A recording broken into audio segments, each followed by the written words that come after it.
This is going to be a second part to friction.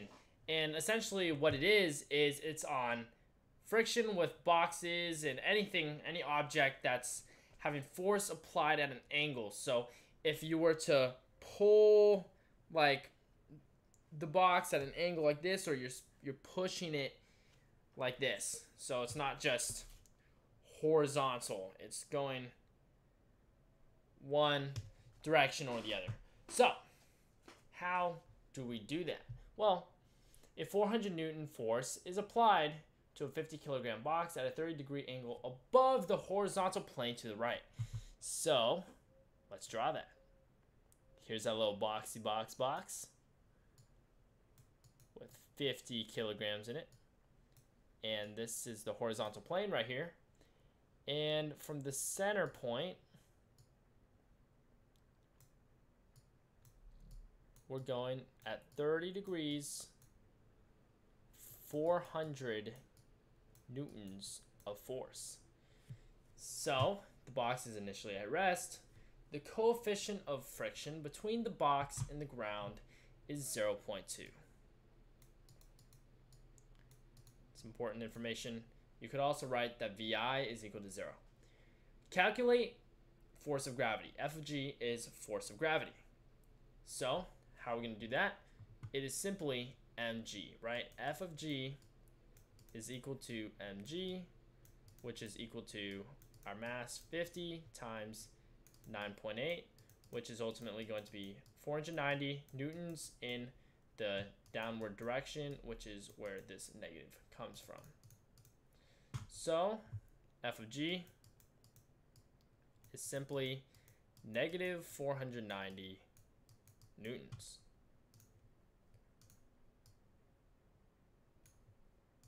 So we can cross that out. Let's do applied force in the x and y direction. So how are we going to do that? Well, in the x direction, it's this one, and in the y direction, we're going up, right? So this y is equal to 400 sine of 30, because this is opposite over hypotenuse, right? So opposite over hypotenuse is going to be sine of 30, and that's opposite over hypotenuse. Now that's why this 400 is on this side with sine of 30, is because these cancel out. So it's y is equal to 400 times sine of 30. Now we can just do that again, but on the x component, because it's adjacent, we're going to use cosine, and it's cosine of 30. So what is y and x equal to? Well, y is going to be equal to 200 newtons, and x is going to be equal to 346.4 newtons. Now, these are both positive because we're going to the right and we're going up. So, f of x is equal to 346.4 newtons, and f of y is equal to 200 newtons. All right, let's give ourselves some more space. There we go. Now, we just solved for this. What is F net in the y direction? Well, this has 200 newtons going in the upward direction and 490 going in the downward direction. So it's negative 290 newtons.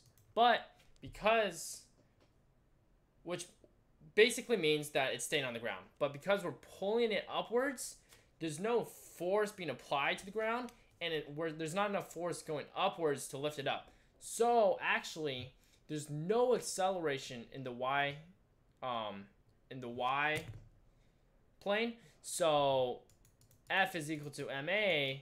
If this acceleration in the y direction is equal to 0, then this force in the y direction is also equal to 0. So this F net in the y direction is simply 0 right there, right? Cool. Now, normal force, this one can be a little bit tricky. So it's simply just what we just did. 200 minus 490, which is equal to negative 290, right? So that's how much force is being applied to the ground. So normal force is just reciprocating that, which is our 290 newtons. So F of N is equal to 290 newtons.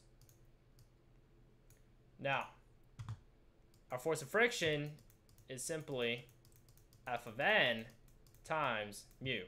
Well, we have mu, and we have F of N. So 290, it's positive because it goes in the upward direction, and it's multiplied by 0.2, which is ultimately equal to 58 newtons.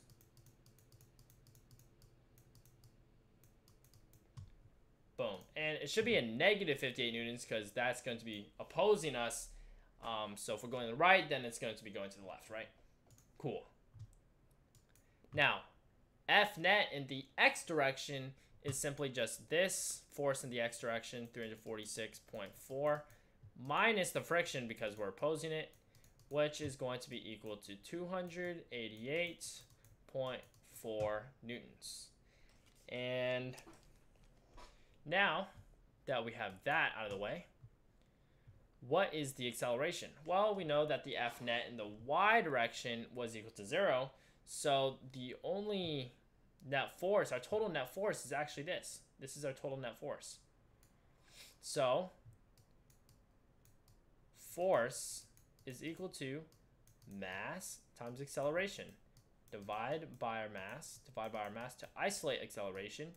And acceleration is equal to 5.77 meters a second squared. And there we go. That's our acceleration. Boom. So let's solve this question when it's a 30-degree angle below the horizontal plane. So everything else is the same. So this time we're just going in this direction, and it's still 30 degrees. So this time the x is staying the same, right? It's still going to the right, 346.4. But now our y is actually going downwards. So this is now going to become a negative 200 newtons instead of a positive 200 newtons in the y direction. So that is our only change. And essentially what that's going to do is we have force of gravity, and we're pushing. So this is how much force is going into the ground. So we have a total of 690 newtons going into the ground. Now, if you ever push something against the ground, it makes it much harder for it to move. So we can automatically assume that this acceleration is going to be less than this 5.77 meters a second squared. So that is our basis just off world knowledge, right? So we have 690 newtons going into the ground, which essentially means that we have 690 newtons opposing that. So 690 newtons is our normal force times 0.2 is equal to 138 newtons of frictional force. So this is our frictional force right here. So it should be negative, right? And basically, now that we've incorporated our y force, now we need to incorporate our x force, 346.4 minus 138, which is going to be equal to 208.4 newtons. And this right here is our net force on this problem. So 208.4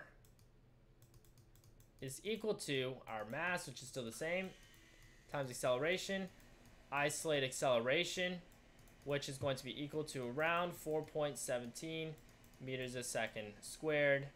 And boom, that's it. So we just did this question. Let's go to another question, but this one's actually going to be explaining the difference between static and kinetic friction. See you there. All right, so your 2,000 kilogram car is stalled and the wheels are locked. You and a friend push the car with a force of 19,600 newtons. Then after the car just begins to move, the required force drops to 15,680 newtons, Assuming the car travels at a constant velocity, what are the coefficients of static and kinetic friction between the car's tires and the road? Okay, so there's a few takeaways just from reading the problem. There's a constant velocity, which signals that our acceleration is equal to 0 because there's no difference in speeds, speeding up or slowing down. And this force is our essentially paired up with our static force because the car is still. And once it begins to move, signaling kinetic, because kinetic is movement and static means it's not moving, then this force has correspondence with our kinetic friction. So now the first step we're gonna have to do is, well, we know that frictional force is equal to normal force times the coefficient of friction. So we're trying to find this guy right here. We're given this guy. We need to find right now normal force. So what's normal force? In this problem, the car is on a horizontal ground. We can just assume because it doesn't give us an angle. So it's just mg, which is just 2,000 times 9.8, which is actually 19,600 newtons, just like our applied force when it's static. So let's set that up. So our force of friction is equal to normal force times mu. So our force of friction, which is 19,600, is equal to our normal force, which is also 19,600, times mu. Let's isolate mu to solve for it. And you guys probably already see that mu is equal to 1. Sorry, that's such a bad mu. But mu is equal to 1 for the static. So the coefficient of static friction is equal to 1. Now we're going to use the kinetic force, which is movement, right? So our frictional force here is going to be 15,680 newtons, which is equal to our 19,600 newtons times mu.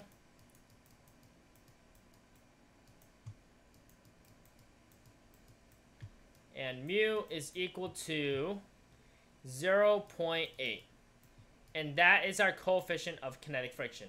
Now, I'm sure some of you guys are confused why I knew that these were frictional forces.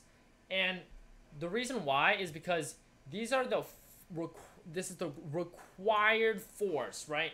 The required force to push something. So let's think of net force in the x direction, right?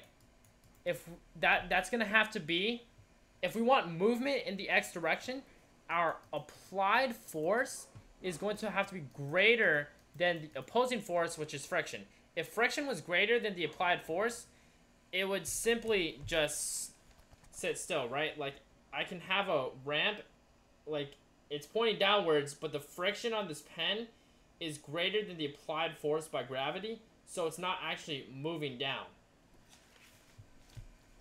Now, that means that for the car to actually move, the applied force needs to be greater than the frictional force. So the way to solve these problems is going to basically be treating this as greater than or equal to, right? And the reason why is because the second it's equal to each other, the second force applied and force of friction are equal to each other, that is the tipping point between not moving the car and finally being able to move the car. So that's why we just say that these are equal to each other and we're using force of friction. So these required forces to move it, those are the applied forces, but those applied forces need to be equal to the frictional force for it to start moving. So, and technically if they're exactly equal, then it would be 0, but you have to solve for it like they're equal because it only needs to be 0.000000001 newtons more than frictional force, which is basically negligible for it to actually move. So you just say that it's equal to solve the problem.